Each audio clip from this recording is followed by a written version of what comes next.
I-check natin tong kamote dito, guys.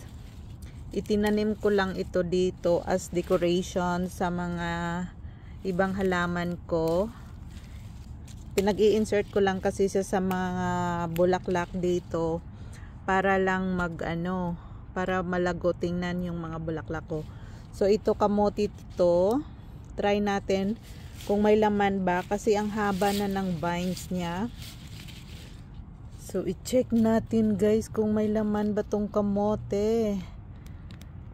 Nagde-decorate ko lang to sa mga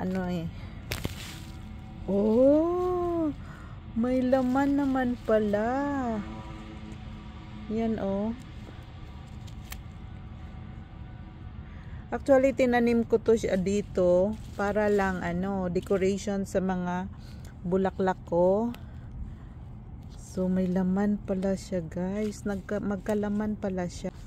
Dito to sa pinaka base ng ng strawberry tower ko. Yan oh. Strawberry towers siya. Tapos sa pinaka baba niya tinaniman ko ng ng kamote. As decorations lang. Oh, nagkalaman siya, guys. Tingnan nyo. Ganito yung forma niya kasi kasi dyan may nilagay kasi ako mga bottles dyan sa pinaka base para pangsangga ng ating tower. Kaya yan, magkalaman pala talaga siya, guys. So mas maganda pala pag kasi maliit lang tong tinaniman ko pero at least nagkalaman pa din siya. Maliliit yung iba.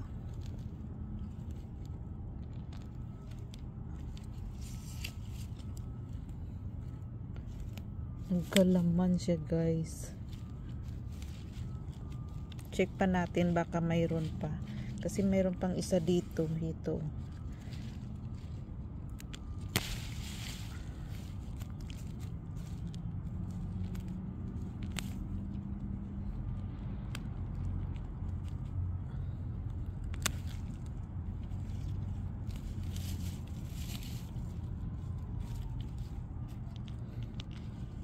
Yan. Magkalaman pala tong mga kamote. Tinanim ko lang dito as decorations.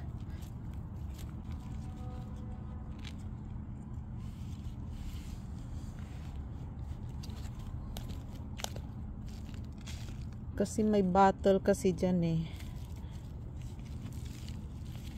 So ayan yung mga na-harvest natin na kamote.